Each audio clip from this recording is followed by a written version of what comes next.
sports fans, this is Robert with WTP Sports Dudes here live this morning on this Saturday. Man, we got a lot to talk about when it comes to college football and their decision to stay at 12 teams, how Notre Dame factors into this whole thing, and what else could this freaking college football committee, coaches, commissioners have been working on instead of relying on going to 12 teams for this next year's playoff. Welcome to our show. I got my man T1 of City League TV, somebody else with us this morning. How you feeling, T1? I'm tired, but I'm great. God woke me up, so that's a great thing. Blessed. Excited to be on the show today, man. Good to see my brothers, man. Good to see you as well. We also got our man SEC Sean in the building with us this morning. He got on his white tee, but underneath it, I'm quite sure he got on a Hook 'em Horns shirt. I'm sure he does.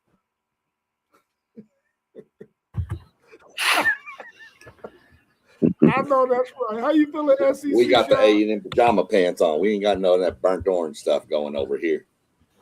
Pretty good. I had a buddy of mine called me up. A quick little story, if y'all don't mind. A little buddy called me up. You know, him and his wife been having some problems. They went to Jerusalem to try to patch their marriage, and she passed away.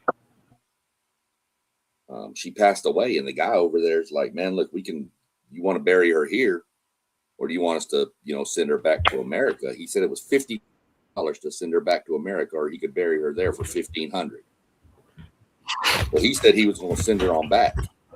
So, I need to do it back at home.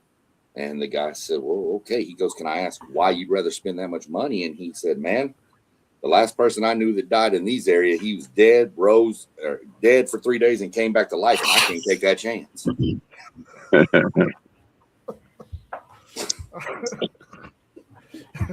John, you full of jokes this morning, bro. You full of jokes this morning. I like that one. Sound like something I would do and say.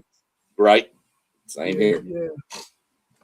And we also got our man Post Game of the Post Game 86 podcast in the building with us this morning. How you feeling, Post Game? Feeling good, Rob. How y'all doing this morning? Doing fabulous. Good. Fabulous. Just trying to see when this weather's going to bear down on us and force us into some uncomfortable situations.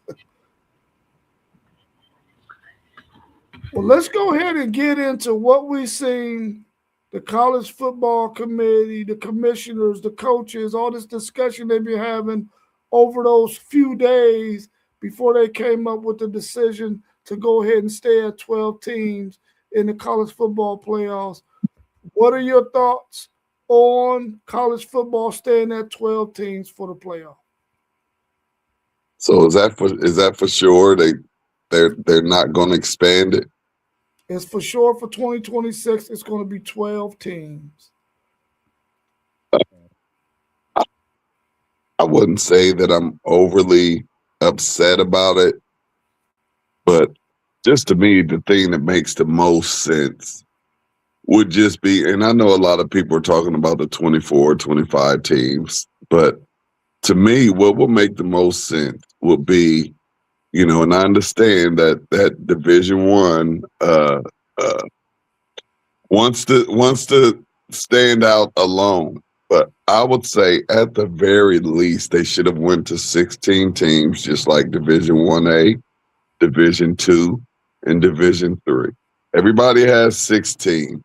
And I feel like if they just would have went to 16, I think they could have just kept it right there and said, we're not going to have any more discussion. Every division has a 16-team playoff at the end of the season.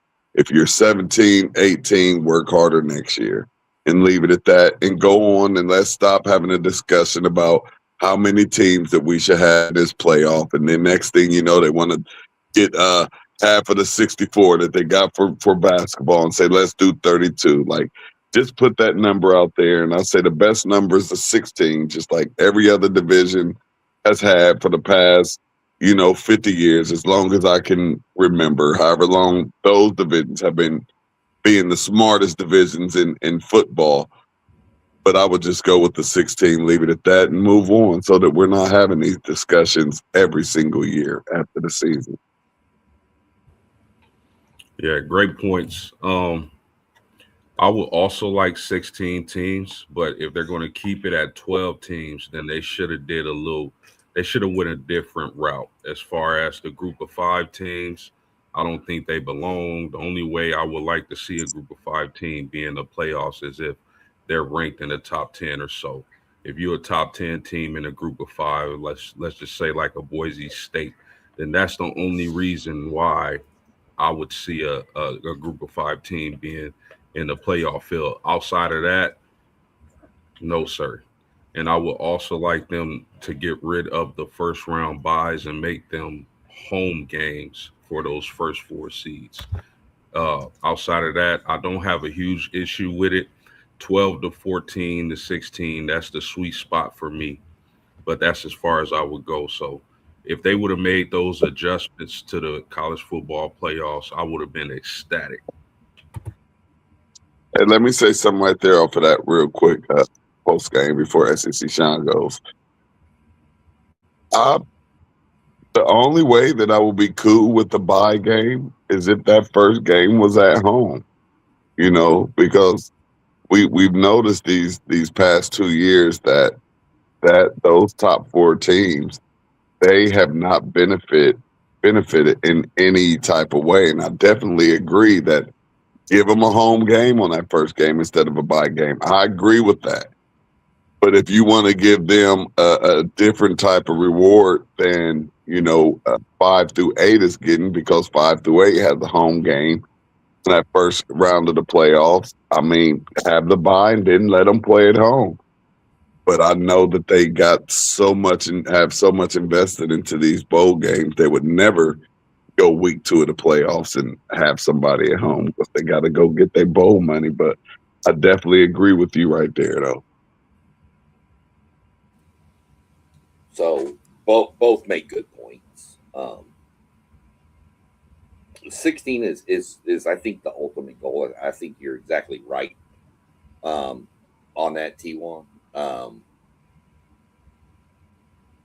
And all the stuff I heard coming out of this week's meetings and stuff was everybody was cool with 16, but it seemed to be the holdup was that the Big Ten commissioner, and I don't know if there was anybody else involved, was wanting it to go to, he was cool with 16, but he wanted in 2 years it to go to 20 or 24. And that's where you've got these butting of heads between the SEC commissioner and the Big Ten commissioner. One wants 16 and leave it there. One wants 24, wants to go to 16, so those 2 conferences have got to figure out what the game plan is. Those are the 2 that are going to make the ultimate decision on this. Is it right? Probably not, but that's just the nature of the beast. You had mentioned a minute ago, Rob, something about what else could they have focused on. How about all this transfer eligibility, suing people? Well, what is up in the world of college basketball? You got dudes going to the NBA. They don't make it. They go to the G League. Now they come back to college. What are we doing? What is going on? And the judge who signed off on the guy for Alabama to come back is one of the biggest donors for Alabama. Wow. So his wife is actually a lawyer who was defending the guy from the murder case from that Alabama thing a couple of years ago. Mm-hmm. Yeah. So what are we doing here? What's going on? So they should have leave it at 12 and focus on this eligibility stuff right now. 16 I think is the ultimate goal. I think 16 is prime. You get 2 rounds of home games. I agree with D1 again. If you're going to leave it at 12, I think 1 through 4 need a home game.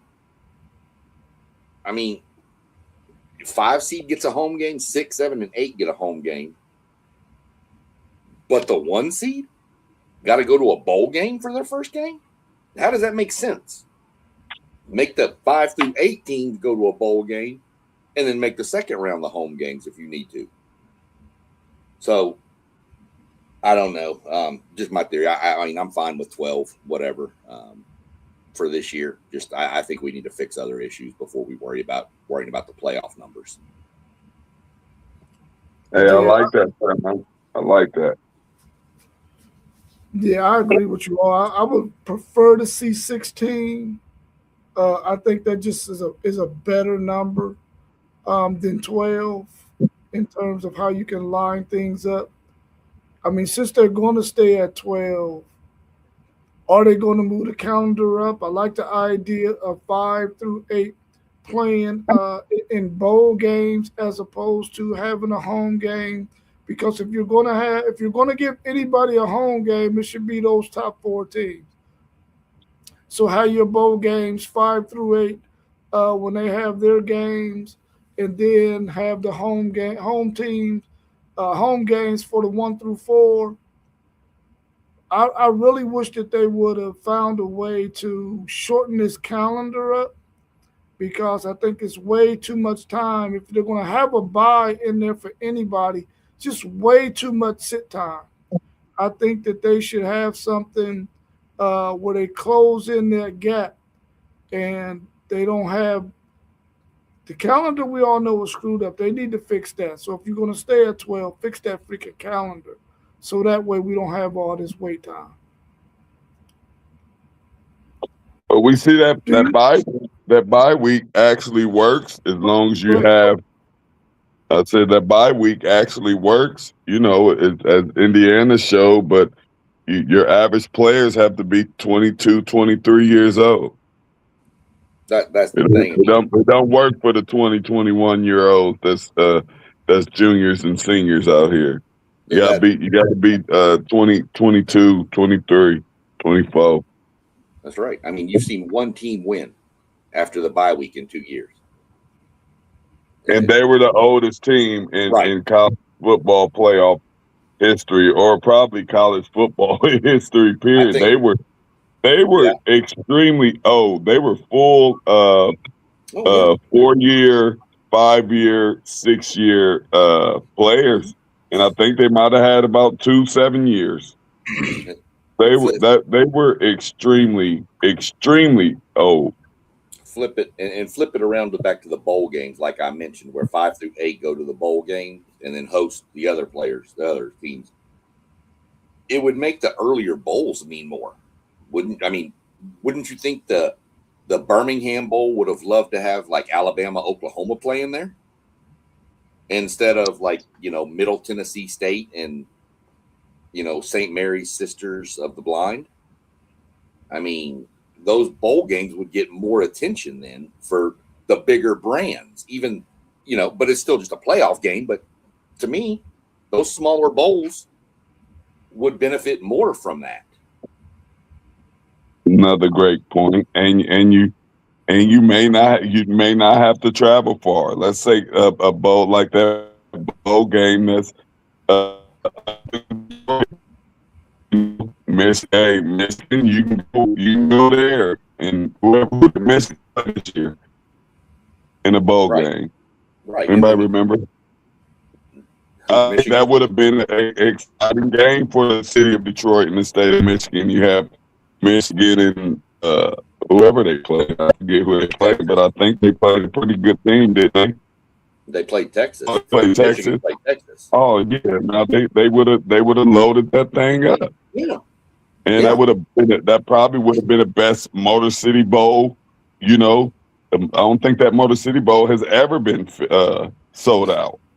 So that's a real great point that you bring up right there, Sean. That's it. I mean, like A&M could have gone up to TCU to the Armed Forces Bowl or something, I mean, so many different ways to make this work, but it's all they care about is how deep can my pockets go. Yeah. Do y'all feel like there was enough of a sample size to move on from 12 and go to 16? And is there any advantage to 16 teams over 12 or 14 teams? Well, I'll jump on this one real quick. I don't worry about the sample size too much. is there advantages to 16 teams? Yeah. I mean, there's advantages because, I mean, for the fans, you get more football. But for the universities, you get a chance to bring in more money to your program, and your fan base has more of a chance to go watch because you get more games at home potentially. If you're a top seed, you could get 2 games at home under the model we've talked about. 14 teams, okay. The biggest thing, and post game said it earlier, the biggest thing, get rid of this group of 5. This year's playoff would have been so much better. And you can argue or not, but if you argue, I can't stand. I don't see how. You can't tell me that Notre Dame and Texas being in this, or even a BYU being in this playoffs, would have made it worse than Tulane and James Madison. There's no way that's possible. I'm like this. I'm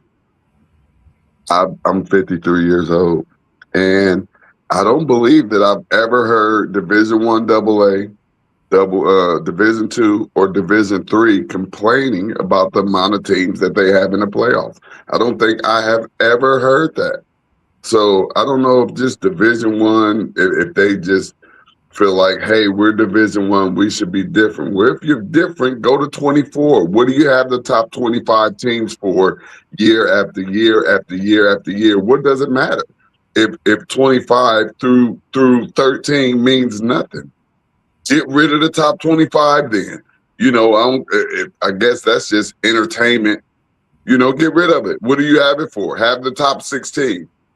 Do the top 16 from here on out. So everybody else after that don't matter. So you have 4 teams that's fighting to try to get into this playoff. A lot of the stuff that the Division I does, we all know it just doesn't make sense. But they want the dollars. They don't care about the cents. Yeah, I do believe there's been enough sample size, and I'm not huge on it. Similar to SEC Shine, you just add a couple more teams. I would have loved to see Notre Dame in this playoff field. I would have loved to see a Texas or a Vandy or a BYU. Those, we all know those are the teams that just missed the cut, and I think it would have made for a better playoff had 2 of those teams or 4 of those teams been in the field. So expanding the field, I mean, better ratings according to the teams that just missed the playoffs. They would have brought their energized those fan bases, better viewership, given the brands that just missed the cut. So there would be a lot of advantages of getting those teams, those extra few teams in the playoffs, in my opinion.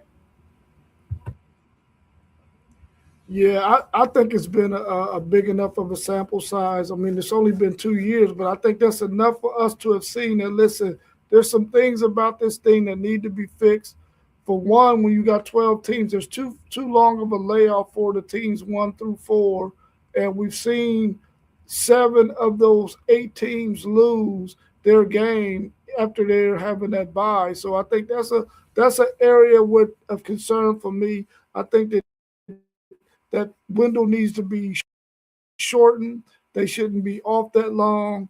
I also believe that when you got a 16-team playoff, like my man, One Take Zay, FanDuel Zay just said down there, with 16 teams, you can eliminate that bye week.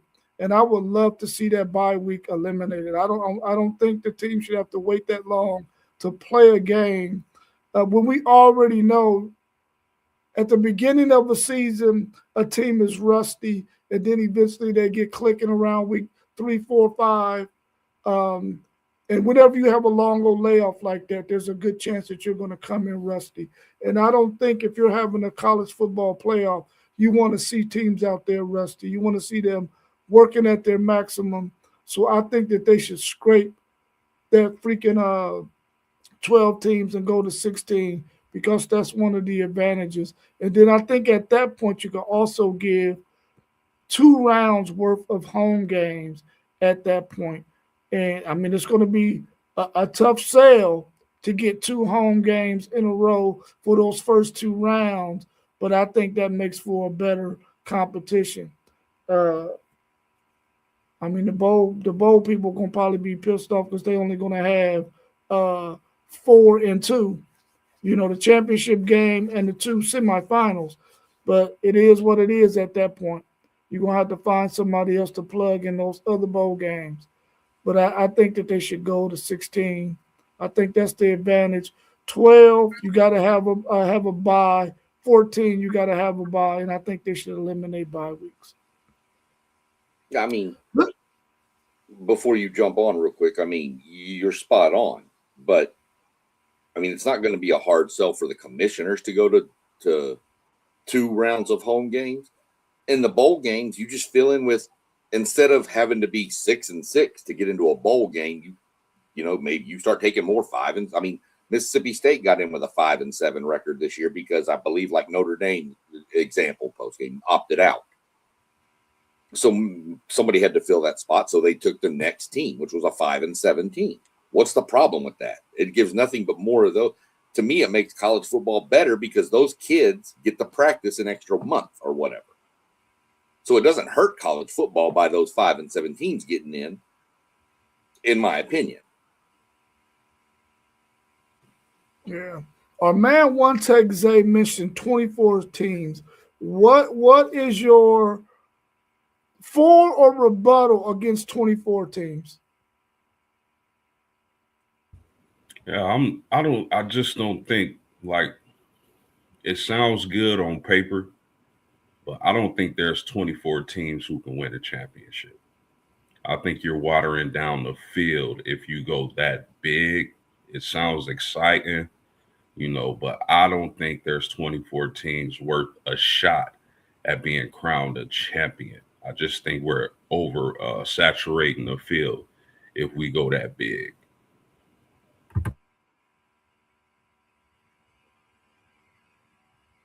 I 100% agree with that. I don't see the need for 24. 16, if you want to go 16, to me, 16 is the perfect number, but I don't think going over 16 is worth it. Like you said, that 24 ranked team, what real odds do they have to win it all? Yeah, that's what I was going to say.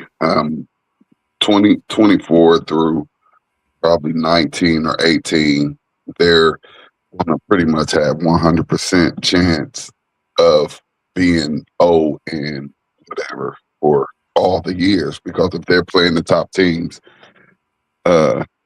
you're not getting a 20th ranked team beating a 4th ranked team. We don't see that often at all, unless it's Ohio State, Michigan. Well, and even then, you would be taking the higher seed, would be playing at home, so the 24th seed or whatever would be even at a worse disadvantage. Agreed. I don't know, man. I'm gonna give you a little bit of pushback, man, because I feel like if it did go to 24, of course that it might make it a little bit watered down. But when we think about some of the teams that were back there with your USCs, your Iowas, your Michigans, teams that was like 18 to 20 something, I think they would have made for some good contests, man. I think that we will get to see games if we went to 24 that we don't ordinarily get to see on the schedule during regular season. So I would be all for that. The only reason why I wouldn't want 24 teams is because now you got to have a bye, and I don't want any buys. And I think that if we went to that, we would have to move the clock up, the schedule up, the calendar up, so that all of these games can be played. But I really would not mind 24 teams. I just wish that there was a way to have a number of teams beyond 16 that don't require for you to have a bye. And that would mean it would have to go all the way to 32, which I really feel like is way, way too much. But 24 would be cool with me, but you got to have buys. But I would like to see some of those matchups in those games. Of course, that would probably blow up bowl season in some way, maybe. I'm not sure. but I would like to see it happen. Maybe they need to do that at the group of 5 level as a test run with them, because I definitely believe the group of 5 teams should not be in the college football playoffs unless they are ranked in that top 12, where if you're going to have 12 teams, it should be the top 12 ranked teams in the country, not giving any favoritism to somebody who won their group of 5 conference and they're the highest ranked group of 5 team. I don't think that should be allowed. I think they need to scrap that. Hey, I thought you was gonna say not giving favoritism to the SEC and putting 15 SEC teams in that top in that 24 team playoff. I thought that's what you were about to say, but I'm agree with you on another point too, Rob, where, as we saw some of those bowl games, you take a USC could have went in there and popped somebody in that first round. So I agree with you right there. And if you go all the way down to Notre Dame, let's say we have Notre Dame who might have had slipped all the way down. As we see, they didn't get in. They might have been down to 20. Notre Dame could have came in and popped somebody. So, yeah, those lower teams. I think we actually had quite a few teams. We definitely could have did at least 20 last year. Definitely could have did at least 20 last year and had some good games in there. You could have threw a Vandy in there. Could have threw a Michigan in there, Illinois, a Texas, Notre Dame. So yeah, we could have easily got the 20 last year. Yeah. I'm just looking at. I'm just going to throw this out. Just bear with me for a minute because I've got the AP rankings up, the end ones. Now, the AP, think of them what you will, but that's all we got to go with right now. So let's say we went to 16 last year, or this year coming up, and let's just take these rankings. You have your 16 seed is Virginia. They'd get Indiana. And then you go all the way up the list. You get, let me see.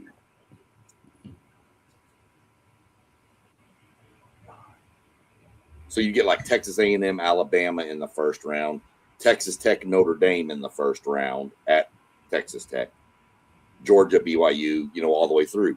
Now, if you go out to 24, the top 8 seeds would get a bye, which would be cut off at A&M, would be the last seed with a bye. So then you get something like North Texas at Alabama, Navy at Notre Dame. That's what I'm saying. Those 23, 24, 22, they're just not going to. The one team that probably could have done some damage would have been a number 20 USC, and I think they would have got OU, and Michigan would have got Texas. But the rest of those games are just going to be blowouts. Notre Dame, we already saw what they did to Navy. Look, fellas, I get y'all points, and I do agree with y'all. If we know like a team like USC or Michigan would be competitive in an expanded field, but that's not the point. The point is, are they deserving to compete for a national championship? There are teams ranked 23, 24, 25 that would give us great matchups in these playoffs. I agree with that 100%. But are they deserving? I don't think we can get to a point where we giving 24 teams a chance to compete for the ultimate goal in college football, which is a championship. We got to keep this pure and special. It's special to make a college football championship. You know why you don't want the same? When you went to high school, you didn't want the same shirt. You didn't want to wear the same shirt as everybody else because it lose value. You don't stand out anymore. You don't want a woman with 84 bodies because it's not special anymore. We got to keep the college football playoffs special. And how do we do that? Limiting access, giving the teams that really deserve a shot to fight for a title a chance to play in the field. Yeah. Our man One Take Zay said the thing that 24 teams does, it has other fan bases watching those games. I didn't watch many bowl games that didn't have anything to do with the playoffs. What's y'all's thoughts on that statement? Would it really bring in some other fan bases who will be tuning in to some of those bowl games? And we know that it would give some matchups that we probably would never see during the regular season. What's your thoughts on that statement that he made?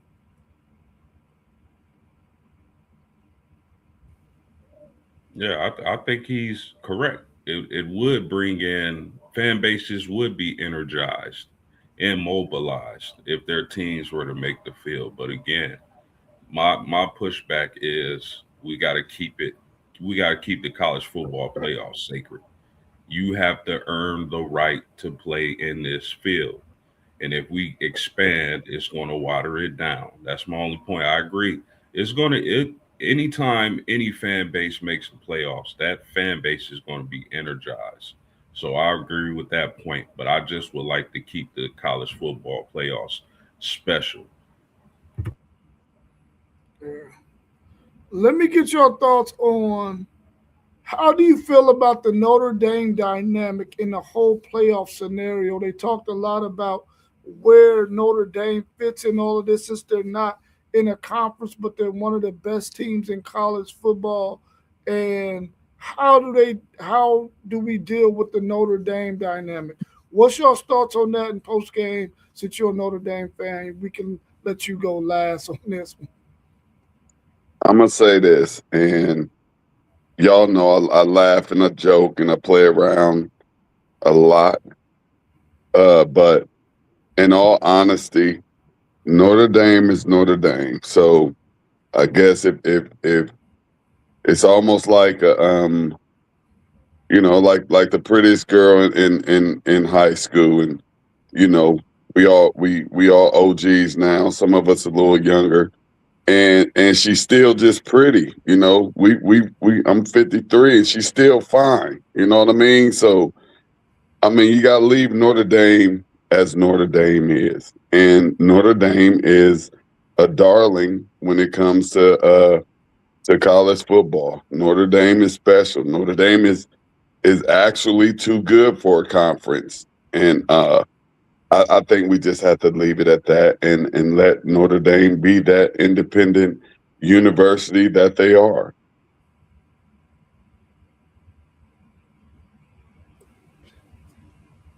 I don't like special treatment for anybody. However, I can see it in this case because of exactly what T1 just said. It's Notre Dame. This isn't like we're saying, Western Michigan, if they're ranked in the top 15, gets an automatic spot. This is one of the Blue Bloods' biggest brands worldwide in Notre Dame. I like I said, I don't like special treatment for anybody, but if anybody's going to get it, that's the program that's going to get it and deserve it. So to me, the only thing I'd say about it is I would say there would have to be something about maybe the schedule strength with some of the that needs to be bumped up higher. Their schedule strength has to be in the top 15 or whatever. You know what I'm saying? But I don't think you can ever do that because they could have a top 15 schedule and then 3 teams on their schedule become like what happened to A&M with South Carolina and all them falling apart. And now their strength of schedule sucks, but at the beginning of the year, it was number 2 in the nation. So, we're not talking about the SEC, Moss. We're not talking about that getting special treatment. Nobody brought that up but you. You're just mad because Florida State can't do nothing, can't get out of their own way. Go put your Notre Dame shirt on and be happy. But yeah, so I mean, they can get special treatment for that, but I'm not sure about that. I don't know. There's got to be some way to do it, but it's just hard to justify that. I'm cool with it. Whatever. Let them in. I mean, and I'm just messing with you, Moss. I love you, Moss. I'm just giving you grief, brother. Nah, Sean, that was good. We wasn't talking about the SEC. Stay on track, Moss. Go get your coffee. Sound like you ain't had your coffee yet. Get your coffee.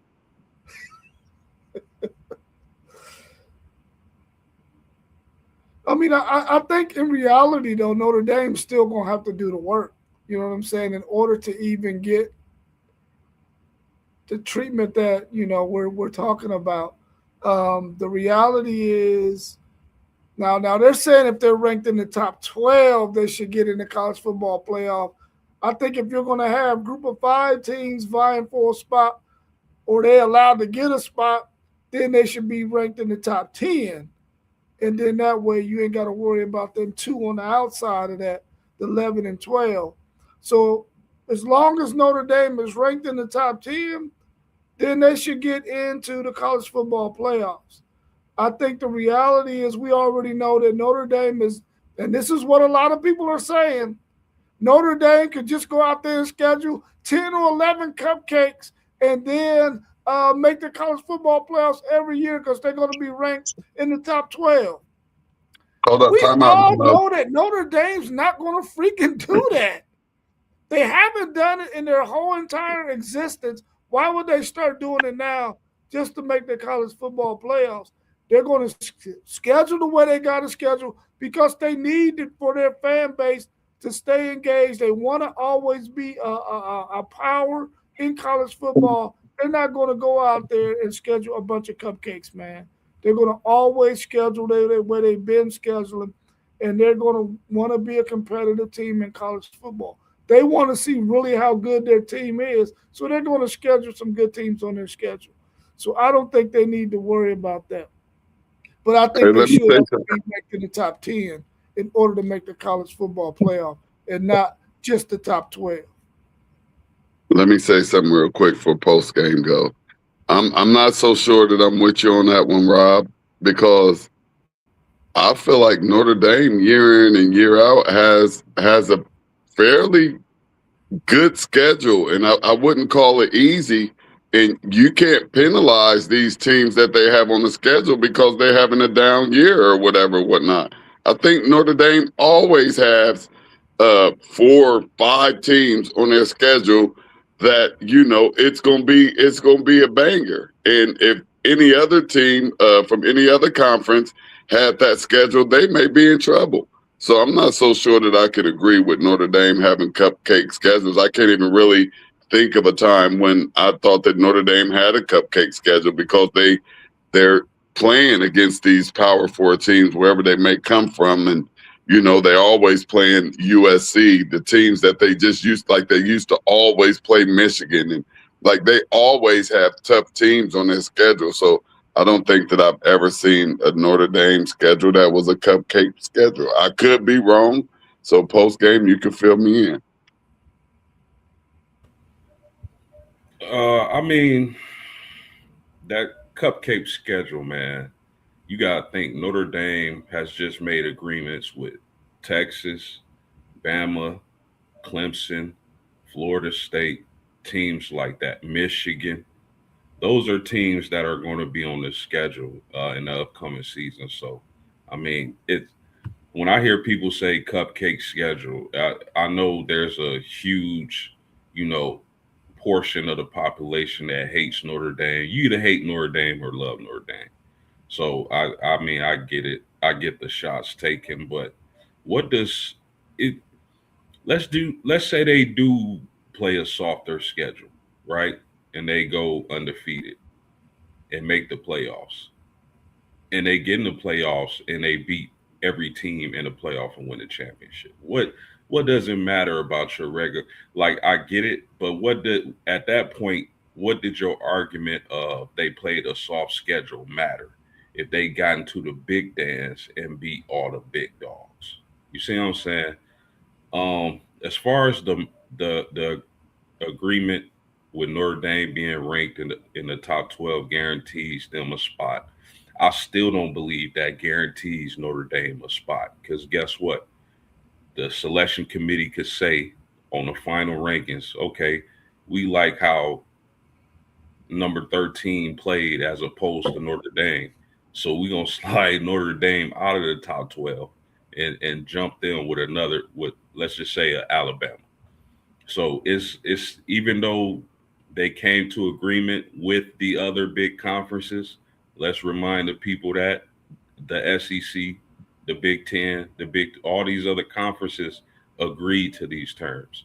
But it's not that still doesn't guarantee Notre Dame anything, because they can simply be jumped in the final college football playoff rankings. They have to be a top 12 team. That's not guaranteeing anything, in my opinion. Let me ask you a question post game. And this is I just don't know the answer. That's why I want to ask. Y'all have the alliance with the ACC for football, of course, because you're a member in other sports. But is it 6 games y'all are supposed to play against the ACC, or is it a set number? It's a set number. It's either 5 or 6. I can't remember, but it's one of those two. So here's the thing with this whole cupcake schedule, and I get the guy in the chat, Pikey Wonders. I don't know who he is or what, but I get what you're saying about the schedule. But you've got let's just call it 6 games against the ACC. That's half your schedule. This year, the year past, you had Miami, Texas A&M at the front load. So that's 8. So you only have 4 games. So Notre Dame has to go find teams that are open on what dates that are going to play them. It's not like they can just call and say, hey, Western Michigan, drop that game. You're playing us now. That's not how it works. As somebody who's been involved with realignment in high school football in Texas, where coaches on realignment day are scrambling, trying to fill weeks that are now empty because their district got bigger or smaller. It's not a matter of who Notre Dame wants to play. A lot of times it's who can they play. And then, is that team willing to play Notre Dame? Is a Vanderbilt, I'm going to use them because they were on the edge of the playoffs last year. We all agree. Is Vanderbilt going to accept an open date with Notre Dame with the chance of losing is going to pretty much eliminate them? Probably not. But you know who will? Samford, not Stanford, Samford. Because Notre Dame's going to cut them a check for about $1 million. 100%. Great points. He knocked it out the park, ladies and gentlemen. And I'll reference the USC thing. USC wanted to move the rivalry game against Notre Dame to week 1 or week 0? You can't just do that on the fly. You can't call your first opponent and say, hey, the only way we get USC on the schedule is if we move our game. That's not how it works, and that's what USC wanted to do. So great points, SEC.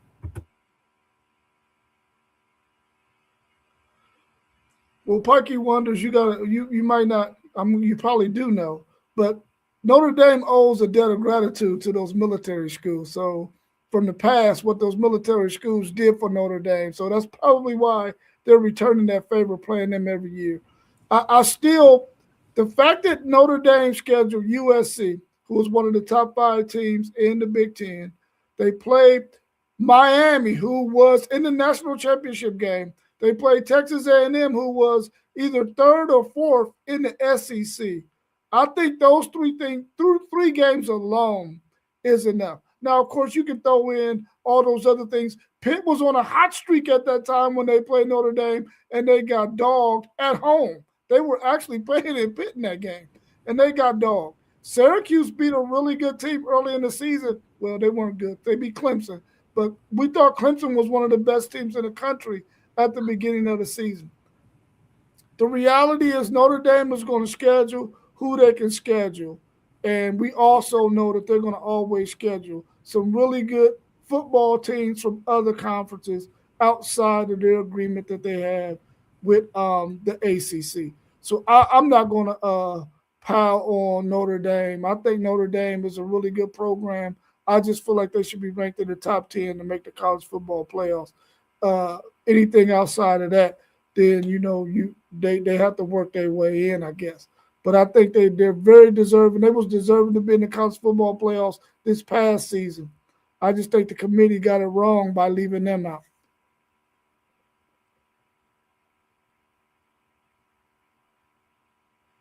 The only people that I know were saying that, they are people that don't know ball. Like talking about Ohio State played Texas, Michigan, and Indiana. People said they didn't play anybody. That's from people that don't really know. They said we didn't. They just said we didn't play anybody either. Now our schedule, like I said a minute ago, got worse when South Carolina fell apart, LSU fell apart, Auburn fell apart. Our schedule looked a lot worse than it was. Yes, we beat all the bottom teams in the SEC, but we were projected to be one of the bottom teams in the SEC behind all those teams. It's not our fault that they fell apart. Syracuse was a much better team than what they showed at the end. Once they lost their quarterback, they were done.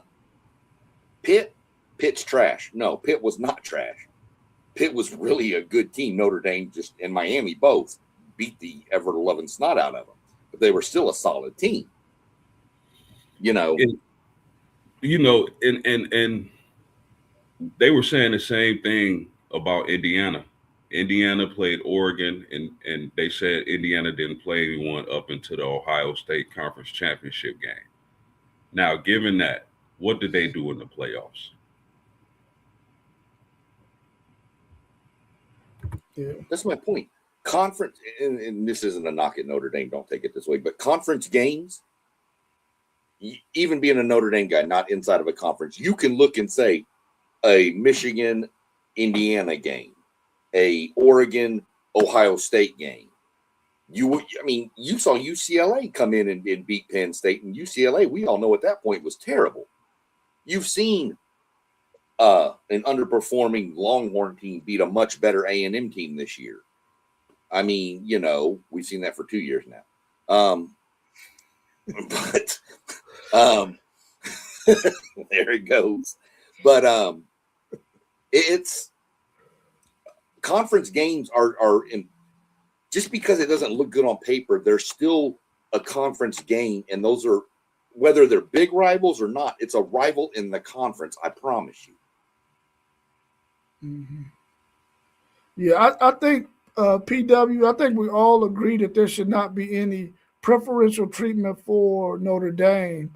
The reality, though, is that Notre Dame is an independent team that is a really, really good football program, and they're always going to be ranked up there. So you got to have a discussion about that team because they're independent of a conference. You can't just act like they don't exist in this case. But from their discussions, they're saying that they got to be ranked at a certain level in order to even be considered to get in the college football playoffs. And if Notre Dame does that, they did their job by being ranked at a level where they can get in. Because this year, many of us felt like they should have been in, and they did not get in. So that shows right there that the committee ain't got no favoritism towards them, because they could have put them in this year, and none of us would have been complaining about Notre Dame being in, because they were playing really, really good football at the end of the season. So I think that, they got to address the Notre Dame issue, because they're a really good football team that just happens to be independent. Let me say one more thing, because this is going to bug me if I don't say it. I don't care what football team you are. When you start 0-2, your season goes one of two ways. Either you fold the tents and you choke like a Penn State, or you suck it up, put on your big boy pants, strap your boots on, and you run the next undefeated games in a row to give yourself a shot, which is what Notre Dame did. It's hard to go. I don't care what schedule you play. It's hard to win that many games in a row after you've lost your first two. Facts. And this is where, folks, man, y'all got to stop eating up these media narratives, man. Y'all got to watch the game for yourselves. Believe what your eyes tell you. There's too many narratives being thrown around on TV, on social media. Stop drinking the Kool-Aid and do the research yourself. Watch the games yourself. Yeah, FanDuel said if there were the 16 teams, that Notre Dame thing would be irrelevant. Better yet, just tell them to come watch WTP Sports, dudes. We're going to have the best rankings you can get. We all are not biased at all. We all know the SEC and the Big Ten are the greatest things since sliced bread. Except there's one team in the SEC we can get rid of, but we won't mention them. I don't know. That dude down there will probably have all 18 Big Ten teams in the top 25. No, I'm just teasing Team One. Maybe 12 or 14. Yeah. Don't say 18, Rob. Yeah, he wouldn't put 18. I'm not that bad. No. But if you let him put his and mine put mine, we're probably going to have all 16 teams between those two programs in the playoffs. Rob, if you don't mind, can I ask SEC Sean and T1 a question? Yeah, Who are go ahead. y'all? Because I don't believe y'all was on the stream when we did this. Who are y'all top 5 teams coming into next season? Top 5 teams. I couldn't tell you because the way this transfer portal is, you don't know who is who right now. You don't know who is who. So these preseason top 25s and all of this, they're just throwing paper up in the air, and however it falls, that's what they're saying, and they're going with names now. And I don't even know how they're going to do a top 5 or top 25 without showing some type of bias, because with this portal, you don't know how these players are going to come in and impact these teams or not have an impact on this team when you thought they were going to come in and do something, because now I think everybody feels like go get you some old guys. Even Ohio State, we have 2 7-year players coming in next year. So I know that's not a lot, but I think now people may have looked at Indiana and say, let's go get us some guys that have been around here for a while and that's older than everybody and see if we can capitalize on that like Indiana did. But I don't have a top 5. Like I've seen Ohio State as number 1 and then Indiana and then Texas and then Oregon. So now y'all want to flip it and say like the Big Ten has the top, how it used to be for the SEC. The SEC would have the top 3 in the top 5. And I'm not with that. So I don't know. I don't have a top 5. Yeah, that was my top 5 too. One take. Yeah, I'm kind of with T1, but I mean, I'll put one together. I'm not in any order. I'm not saying this is the order of ranking for them. Just probably my top 5. I got to put Notre Dame up there. I think y'all are going to take a pretty big step forward. I know you lost 2 stud running backs for sure, but your quarterback's a year older, and I think that defense gets a year better. Ohio State, you got to put them up there every year until proven differently. I'm not putting Indy in the top 5 right now. I want to see what they can do with all those 7-year players gone and a younger roster. They're probably 6-7 range for me, but not in my top 5 to start the season. Oregon's in there. I probably have Texas in there too. And then, believe it or not, probably my 5th team is probably LSU. Well, LSU brought in a ton of talent. Now we'll see how it works with Lane there, but LSU would be right now my sleeper pick in the SEC. Hey, I got one real quick. So this may be just as hard or maybe even easier. Did y'all pick who y'all have as y'all's national champion for next year? I think we did the matchup. Yeah. What was the consensus matchup? I don't think we had one. I had Notre Dame, Texas. Rob, who'd you have? I think you had Notre Dame. I had Notre Dame and Oregon. Yeah, I had Notre Dame and Hawaii. Golly, Sharp. You really reached right there. He wanted to say Texas, but he just couldn't. I put $2 on that matchup for the national championship game next year. So if it hits, I'm going to be not on this channel no more. I'll be on an island somewhere. I love it. No, and then I mentioned this. I was at the hockey games Thursday night when y'all were talking about this, but I was jumping in between periods. And I had said, let's just go crazy and go Notre Dame versus SMU and start another holy war with the Catholics versus the Methodists. So I'm going to tell y'all where I'm going with this. Anybody want to take a guess? Ohio State versus Notre Dame. That would be classic. I would love that. But hey, y'all, I'm going to pick another Big Ten team, and I'm going to say Oregon going to go get their turn. But I think what we're doing, I think what's going on right now, I think the Big Ten is having turns, winning these natties as the SEC have been doing before we put a stop to it. And I think that Oregon is going to get over that hump next year. Oregon bringing back that front four, man, is going to be the difference, bro.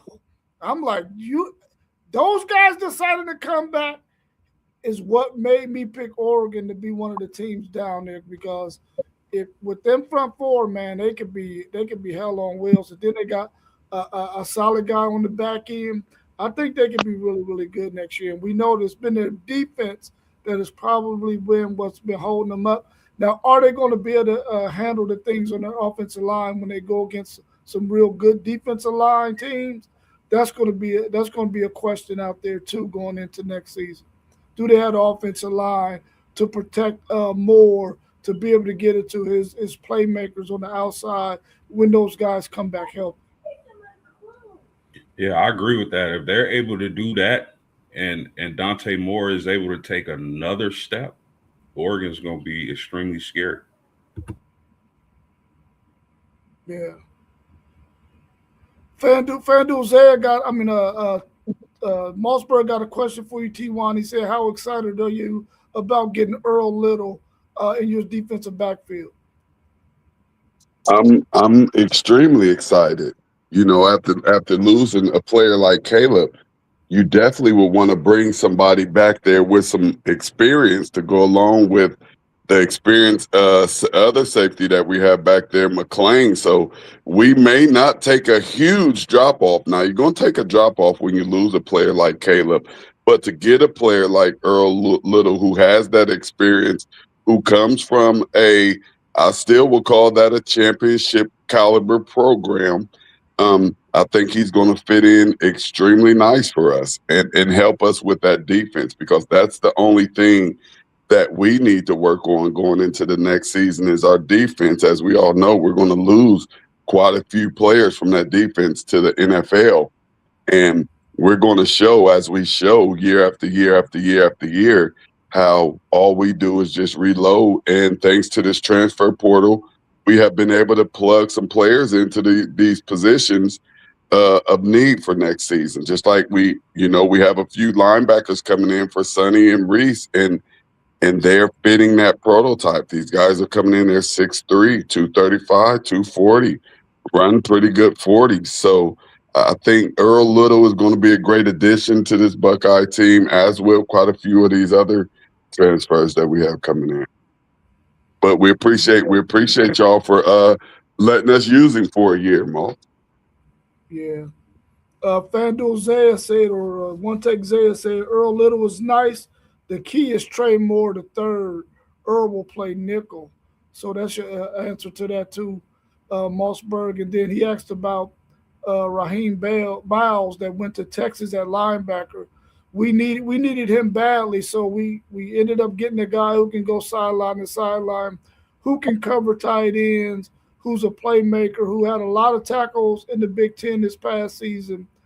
And no, he didn't play in the Big Ten. He played for Pitt in the ACC this year. And he's a guy that we can pair up with Ty Anthony Smith, who is a really good cover linebacker as well, who can go sideline to sideline. But those guys are a little bit smaller.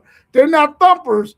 And Will Muschamp is going to be looking for him a thumper. He needs somebody that can come downhill and bust somebody's skull open. So those two guys are going to be a nice pair to have, but he still got to fill a void at that linebacker spot with a thumper. We got another guy at the linebacker spot too, but we got to see how he's going to work out for us. Hey, fellas, what do y'all think about this? I'm starting to see quite a few players not really earn this NIL money that they're getting. Is anybody else seeing that out here? That's a fact. It's quite a few players that are robbing college football right now, and I think that they're gonna have to figure something out with this money that they're giving up, because I know the programs are seeing it as well. Like, shoot, we gave this dude 500, 750, a million, and the what they got in return isn't matching up to that money. Are we going to see this money dropping down for these players any? For incoming high school guys, it's definitely about to drop. Oh yeah, yeah. Because they're coming in and not even seeing the field for a couple of years, and we talking 5 stars. And then hitting the portal right after that 1 year, you done stole that money. Stole that money. Well, Hey, Quinn came up here and got him a hot million he graduated early, came up to Ohio State, got a hot millie, and banged out. Power well, move. he knew y'all was some suckers. Oh golly. I told you, Hey. I called that when he first said he was leaving to come to Ohio State. I told y'all, I told all the guys he's gonna be here 1 year, and then he's leaving. Hey, but listen here. I truly, truly believe had he stayed, I believe he definitely would have got him a natty. I believe he would have been, because I love that cowboy slanging QB, man. I really, really believe that he would have got him a national championship up out of Columbus. I'm almost like 97% sure that he would have been able to spin that ball good enough to these receivers, and our running backs would have been good enough to, maintain that ground game. And I truly believe he would have got 1, possibly 2, because he was there long enough. If he would have started, 2-3 years here at Ohio State, I see him a Heisman. He'd had a Heisman. I think he would have had a pretty good career here, seeing what he did at Texas. I think he would have had a better career than he had in Texas, and he had a pretty good career in Texas. Well, you might have to factor in the fact that he was injury prone. So if y'all could have kept him clean and he didn't make some of them dumb runs he made, taking them hits, then he probably would have been if he would have played all the games, yeah, he definitely could have won a national with Ohio State. He needed to stay healthy, though. He couldn't stay healthy at Texas. Yeah, our as you see, our QBs really don't get injured like that. They go to season, they go to whole run.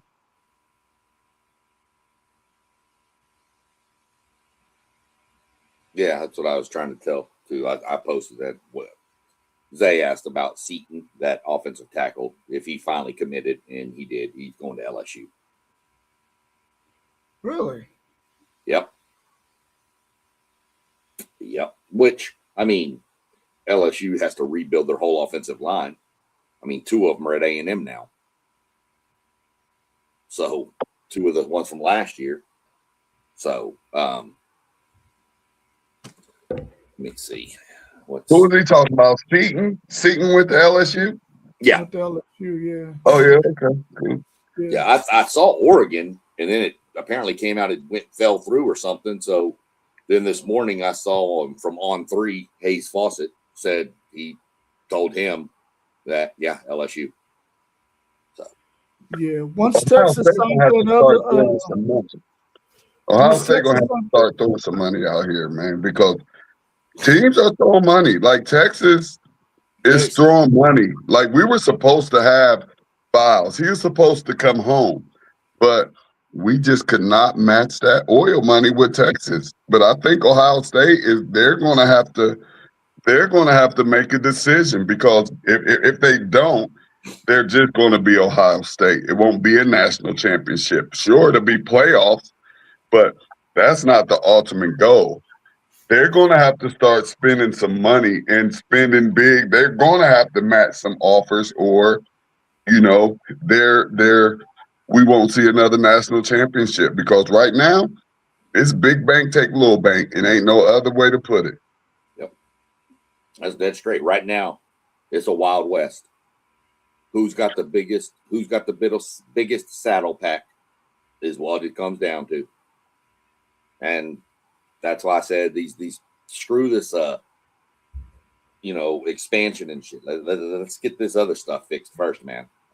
This is getting hard to even keep up with. I don't even know who's where anymore, what's doing who, or who's doing how, or what college my best favorite player plays for anymore.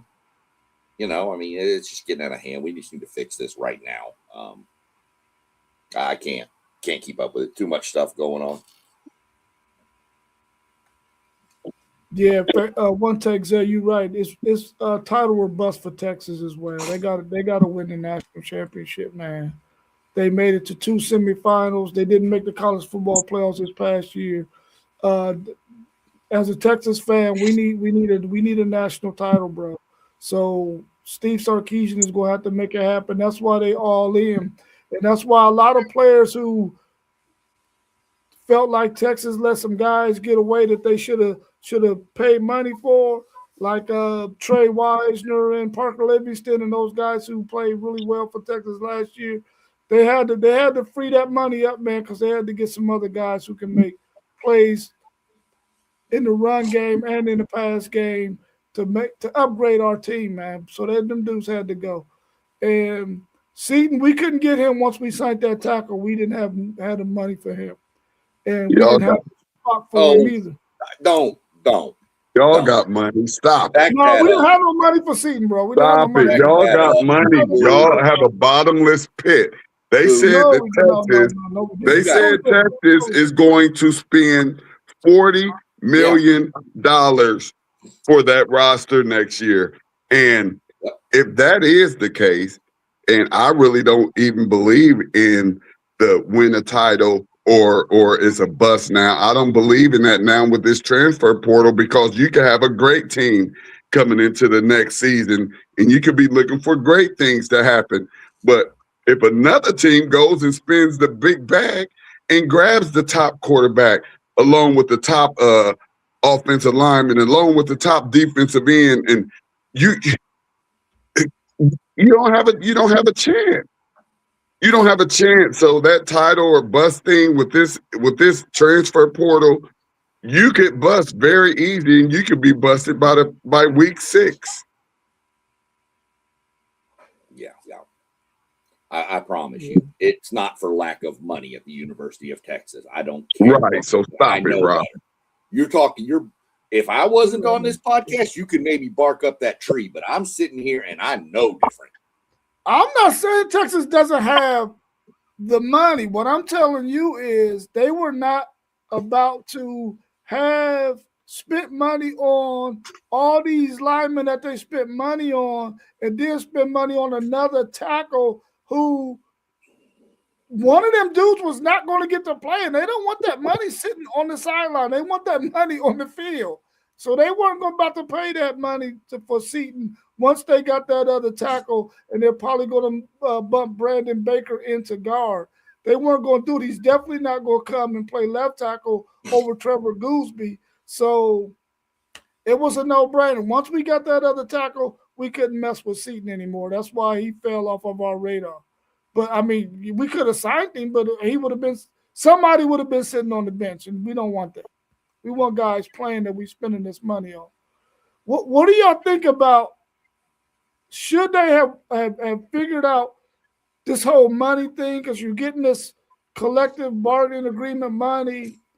Do you think that they should have made it to where the schools who bring in and generate the most money, they should get a bigger piece of the pie than the ones who are not bringing in this money? They should not be getting equal amount. Do they need to fix that as well? I don't think so, because if you do that, you penalize the small guys in your conference, and a conference is a conference for a reason. It's like a family. So if we're a family, we know we're individual when we go out and play these games on our own. But when it's us against all these other conferences, we should be together. I'm cool with that. And maybe it's just because I'm a Big Ten fan and this is just the way that we have been doing it. And I just agree that we should share this pot right here. You get your money during the season. If you want, hey, make sure that your stadium is filled up. Make sure your stadium is filled up when you have your home game. So you're gonna make your money, and make sure you're scheduling some teams that's gonna throw you a nice little bag if you travel to go play against them. But I feel like you should like those bowl games. I don't have a problem with sharing a pot, and we know nobody brings in more money than my university when we play in these bowl games and playoff games. We bring in the money, and I don't have a problem sharing that with the conference so that the little guys are able to stay above water as well. That's my whole point on that too is, if you go look, and I saw this the other day, the top 4 highest profiting, I think 5, brought in the most money for athletics was Texas at 1.45 billion, Ohio State at like 1.39, A&M at 1.35, and then I want to say it was like Michigan and Notre Dame, I think, were the next 2. So, I mean, those funds are going, part of the money that's coming in from football and through the conferences with bowls and stuff is going to go help a Rutgers and a Kentucky to be able to go out and get a different coach that Stoops wasn't working as long as he didn't come to A&M. I don't care where he goes. But those are the kind of things that all this money being split between the schools, it helps the big boys have their money is my point. Splitting the money evenly helps the smaller people in the family, as T1 called it. A conference is a family. And then we have our crazy uncle Notre Dame who just bounces around and goes and visits everybody once in a while. But to me, sharing the money is fine. I mean, I don't have a problem with that. I don't think that Ohio State going to the playoff game in a second round being guaranteed $8 million to play in that game and they get to keep it all. How does that help Maryland or Rutgers? It just separates the gap between the two even more. Right. It doesn't help build the conference. And as a conference, you want your conference to be strong. They want their conference to be the SEC. If you want to put it like that, okay. Great points. I mean, but I think what Rob was asking was, should all things be fair among schools when it comes to money and paying and being able to pay for players? If you consolidated the money to the bigger schools and the small schools, it's a wrap for it. It's over. Because if I'm understanding what Rob is asking, is that should schools should their ability to pay be based on the school? And if we go to that, if that happens, then you're going to consolidate all the talent, everything to the top 10, 15, 20 schools. And it's a wrap for everybody else. Did I get that right, Rob? Is that what you were asking? Yeah, you know how everybody's getting that 20.8 or whatever it is, 22.8. Should everybody be getting that same amount of money? And I feel like, because SEC Sean, you just said the schools who are bringing in the most money. Now, I'm not saying in the Power 4 conferences that all of them should not get the same amount of money. I'm cool with that. My point is, should Tulane be getting as much money as Ohio State, Texas, Michigan, and all them? Should San Diego State be getting as much money as them? Should all of these universities and these 136 schools that play football, should they be getting the same amount of money as the 12 teams, well, the 10 teams that we see playing in this 12-team playoff? I don't think so, man. I don't think everybody should be getting the same. They should get some money, yes, of course. But they shouldn't be getting 20.8 like the big dogs are getting. Somehow that thing needs to be put to where everybody in the Power 4 is getting the same amount. but then there should be tiers to it. Okay, you in the group of 5, you get this amount, but you can't get as much as the Power 4 gets. In my opinion, that's how I feel about it. Yeah, see, I disagree. If you're in cool. Division One, if you're in Division One football, I think you get the same cut as everybody else.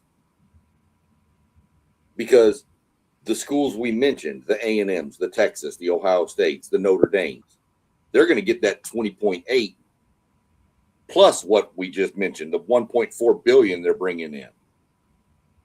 Tulane's going to get 20.8 and maybe 20 million. Who knows? On top of that, what they bring in. I don't know what they bring in as an athletic department. So it's doing nothing but helping the little guys close the gap a little bit by being able to go and get 2 4-star players on a Tulane, a wide receiver and a quarterback. And now all of a sudden, Tulane's going 12-0 and in the playoffs every year and getting more money. And now they get 2 more 4-stars. And now your gap's closing from the top to the bottom, creating more parity in football. You've seen parity in basketball with all this transfer portal stuff. It's the same as football. It's just a matter of football is going to be driven by that money. The smaller schools need the money more than the bigger schools do.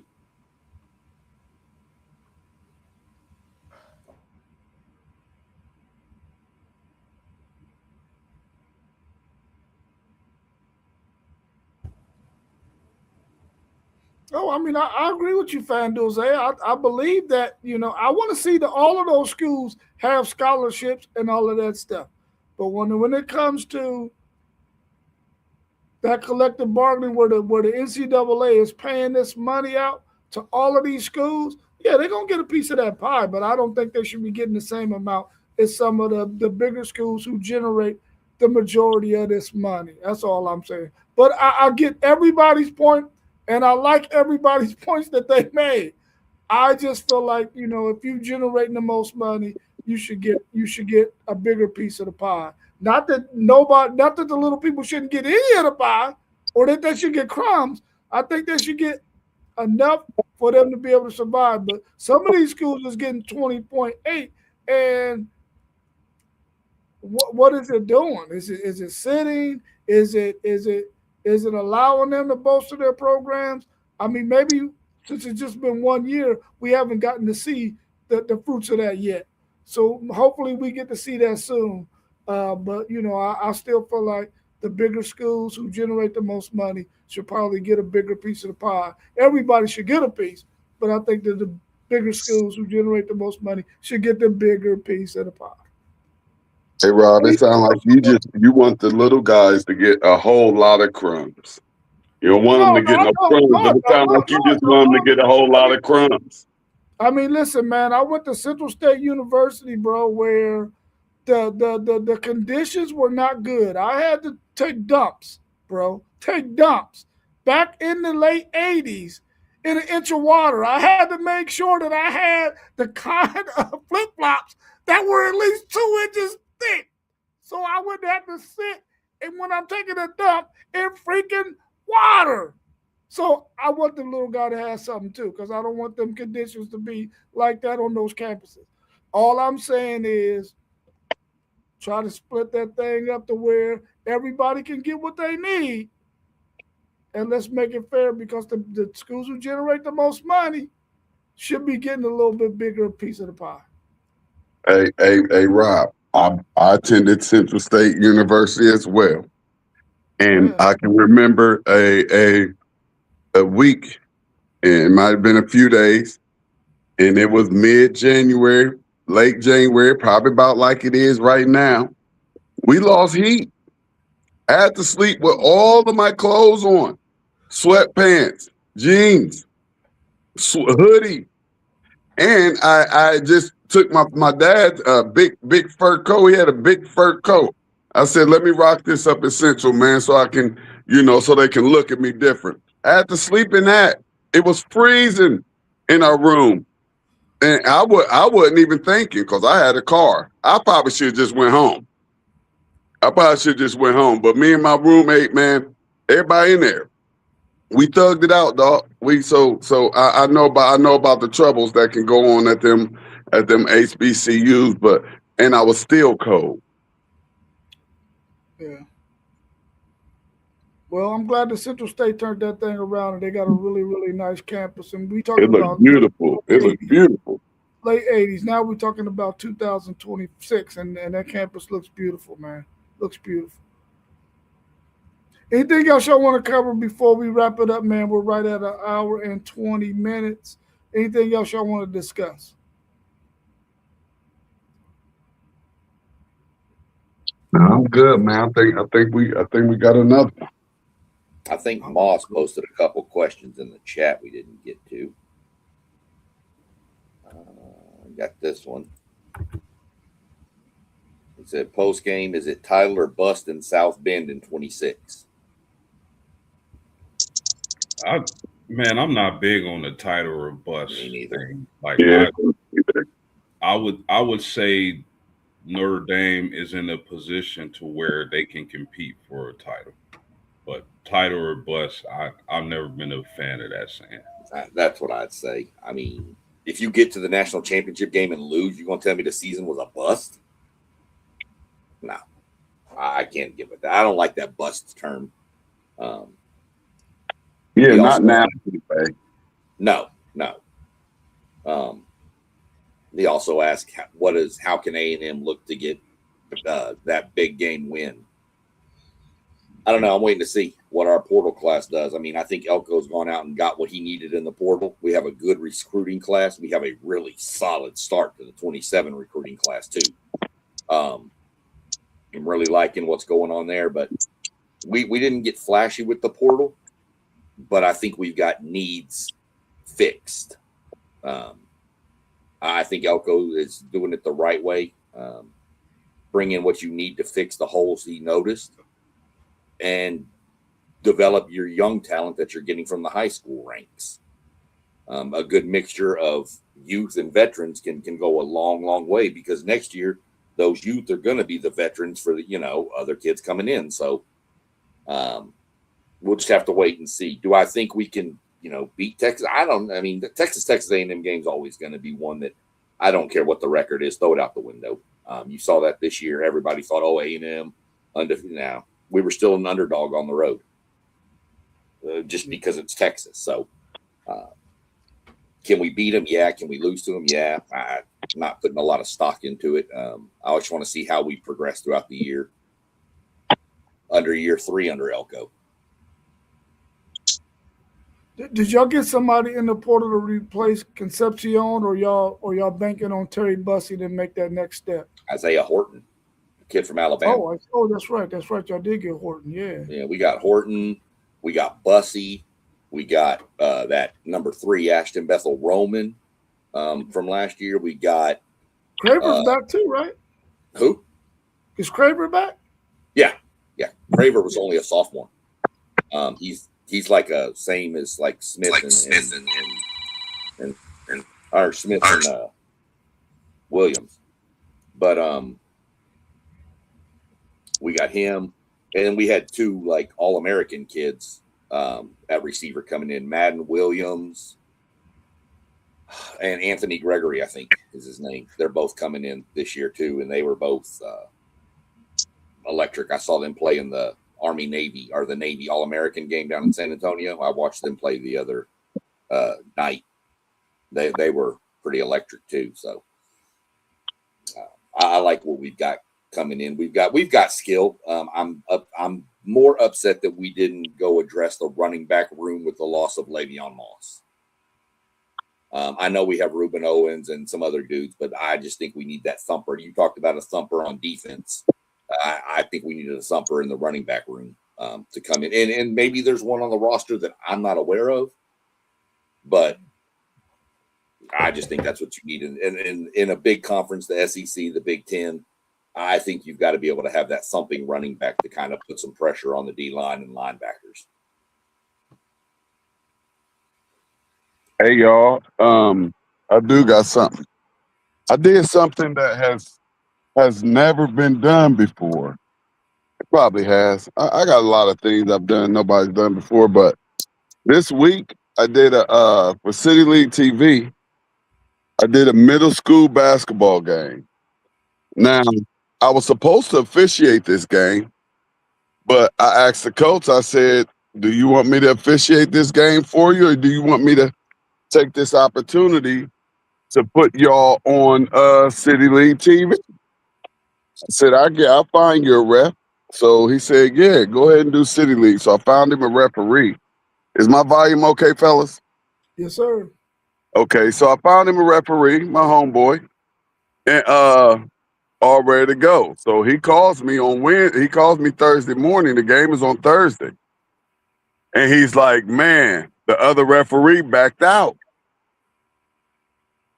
So I'm like, all right, let me see if I can find somebody for you. So I was not able to find another referee for him. So guess what I had to do, yo? I had to referee that game. I filmed and I ref, bro. So guess what? And guess what I'm mad about? I mic'd myself up. But the devil been playing with what's going on, and he messed up my whole program my whole app that I had for that I do my streams on. So I had to get a whole new app. So, I don't know how to work this thing yet. But I was mic'd up and everything. I did the City League. It's actually on. It's on a City League TV page for those of you that are not following City League TV on YouTube. But it's on that page, and I mic'd myself up and everything. I said I'm gonna do something.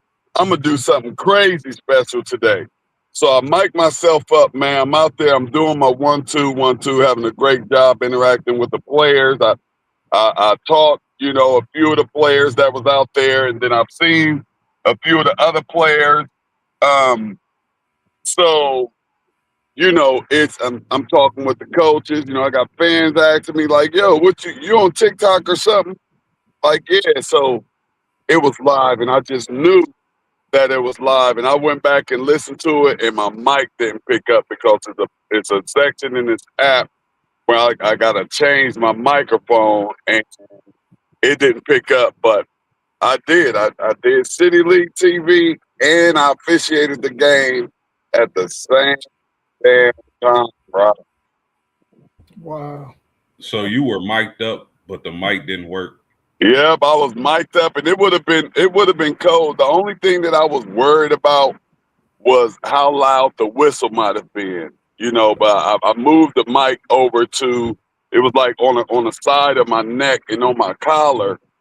And oh man, it would have been dope. It would have been really, really dope because I envisioned it like, how they mic up the players. They mic up the players in live game action. So, I put my I ain't gonna call it acting, but I put my entertaining hat on too. And when they mic'd up, they know they gotta entertain. So, and y'all know me, y'all know I'm an entertainer. Man, it would have been something special. And I don't even know if I'm gonna have that opportunity to do that again. And I may have to wait till next year, but that was really, really a great experience. And, I was called out on it. I had one of the homies was like, bruh, he was like, even 270 ain't did this. 270 hoops is they the top right now with basketball and football highlights in Central Ohio. And he was like, 270 ain't never filmed and officiated at the same time. He's like, bro, you know.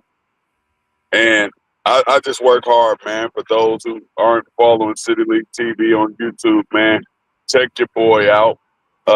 I'm actually on my way right now. Like, I be doing this stuff 5-6 days a week sometime. I'm actually on my way right now up to Gahanna High School, and I'm going to see if I can catch a little bit of wrestling. So, and I also, I went and caught a bowling match on Tuesday. So just what I'm trying to do with this City League TV thing is I'm just trying to put a spotlight on the student athletes of Columbus so big that, we get the stands filled back up. We can get some of these kids that's at these charter schools to say, you know what, Ma, I think I might want to go back to Columbus City. They over there doing big things. You know, I cover pretty much almost everything. If it has to do with these student athletes, I cover it. Like I'll probably be going over to Eastmore probably this week and interviewing the drama director over there. They have a musical coming up, so I'll go and interview him as well as the cast of that stage play that they'll be putting on. And I just want students to love school again, and I want students to look forward to seeing themselves on City League TV. So right now, I'm out here. I'm the only cameraman, so I'm all over the city.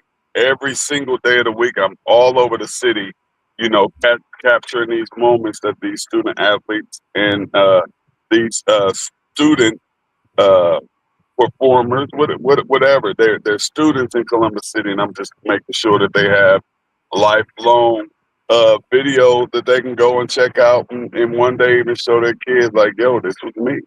And that's the great thing about YouTube. It's here forever. We appreciate you, YouTube. We love you. Yeah, that's dope. That's dope. FanDuel Zay is saying dope. You should start a series with camera classes. I think that's supposed to be classes. It says glasses, but no, I think it's glasses. I think it's glasses because he said when you ref.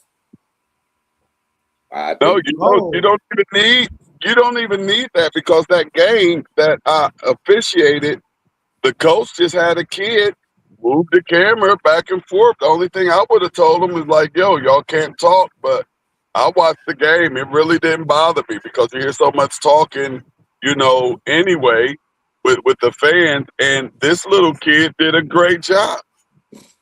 You know, I wish I would have been thinking. I would have threw him a couple of dollars, but the kid did a great job. It's not a hard job to go and just, you know, make sure the camera is going to the left and to the right. Make sure you're just following the ball, and you really got to follow the ball. But I mean, it's not hard, but we'll get there, and we will have the day where, you know, we will have multiple teams, multiple games on live. So, you know, God has already shown me the vision, and right now I'm just laying down the groundwork so that, you know, once this baby get to rolling, it's rolling. Yeah, you find you a kid at every school that you can throw $10 to and say, hey man, film this game. And then next time you come back there, he's gonna be like, you need me to film? Or he may say, where you want to go next, I'll follow you. So it could give a kid a career. If you think about it, going, you know, he could go into a you know, media arts or director or whatever, cameraman. You know, that kid that you gave $10 to at Gahanna High School, he could be videotaping the Super Bowl camera crew for NBC in 10 years. You know what I mean? Just because you gave him that chance. And that's what I want to commend you on is it's not just football, basketball. It's, you mentioned wrestling, bowling, drama. Yeah. It ain't just football, basketball, baseball, man. Yeah. There's numerous other sports these kids do that get no recognition because it ain't football and basketball. Yeah, yeah. I mean, hell, I still watch track meets, the state track meet from Texas. I still pay the streaming device to watch the state track meet out of Texas every year. Oh yeah, track me fire, and I know it's extra fire in Texas. I mean, so you know, I commend for what you do with all the kids and all the different stuff, and not just focusing on the big, like, 3 sports. Yeah. And that's what most people do. They just, you know, they pretty much just focus on basketball and football. You know, I even have an interview on our YouTube page with the band director at Linda McKinley. They're going down to play in the Mardi Gras parade. So, you know, I went in and interviewed him and, you know, just help promote, you know, their fundraising so that they can get down there to New Orleans comfortably. And I just enjoy helping in any type of way that I can for my community. Yeah, facts. 100%. All right, y'all. Anything else y'all want to add before we wrap up? Now, everybody stay safe. We got some good college basketball today. Y'all tip Man, off in about 10 minutes, 20 minutes, Rob. Y'all tip off. y'all Who we see? got? Hey, no. You see the new Gahanna High School? No, they built a whole new school. They built a whole new school. I got to figure out how to get to the gym. Oh, it look like it's over on the other side. Yeah, they done laced this baby all the way up. Oh, see, Yeah, I thought they they were built just a building. whole new school, bro. Oh, I thought they was just building a sports complex. I didn't know they was building a whole freaking new school. They built a whole new school, bro. Wow. I've seen some pictures in it, but I'm about to be able to walk into it now. I wouldn't doubt if they had, because when I walked up into Upper Arlington, you ever been to Upper Arlington? Nope. When I walked into Upper Arlington, I mean, just a immaculate school, and they even got the stuff up in there. You know, as their mascot inside the case, they have a real live in their trophy case. I'm like, this is just some next level stuff. Like, yeah, look, that's the old school right there. The new school back here. This the old school. It's done. I wonder what they're gonna do with this. I wonder if they're gonna tear it down. They probably will. They might move one of their middle schools in there. I think they got 2 middle schools. They Yeah, might combine them both. yeah, they might even have 3. I know they got what? Is it East and West? East and West, yeah. Yeah, All yeah, right, but I'm y'all. We can out go ahead here, and man. get up out of here, man, so we can enjoy the rest of our day. Y'all have a good one, man. I appreciate y'all joining on. Everybody out there in the chat, make sure you like, subscribe, share our videos. Everybody's channel is scrolling across the bottom. Please go and subscribe to all of those channels. Hit that bell to get notifications anytime we go live. We'll be back tomorrow morning at 9 a.m. Hope to see you with us. All right, y'all. Peace.